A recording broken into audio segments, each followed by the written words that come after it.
এই খাওয়া থেকে আমি ইনশাল্লাহ যতটুকু পারি চেষ্টা করবো। এই কথাটা শোনার পর এত সন্তুষ্ট হচ্ছে বাইরের প্রতি, আলহামদুলিল্লাহ। আমরা আপনাদের এলাকায় তেমন বেশি কালেকশন করি নাই, শুধুমাত্র জানিয়ে দেওয়ার জন্য ফাউন্ডেশন এবং প্রবাসী থেকে আমরা প্রায় 4,50,000 টাকা কালেকশন করেছি। এটা আল্লাহর অশেষ রহমত ছিল। আল্লাহর অশেষ রহমত ছাড়া কিন্তু এ টাকা কালেকশন করা অসম্ভব একটা ব্যাপার ছিল। আল্লাহ তাআলা জানেন তো, অক্লান্ত পরিশ্রম।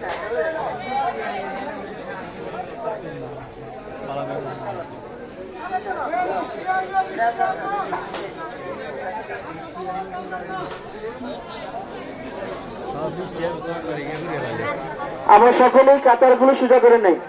জি, আমরা সকলেই কাতারগুলো সোজা করে নেই। আমাদের মাঝে এখন বক্তব্য রাখবেন এবং জানাজার নামে অনুষ্ঠিত করবেন।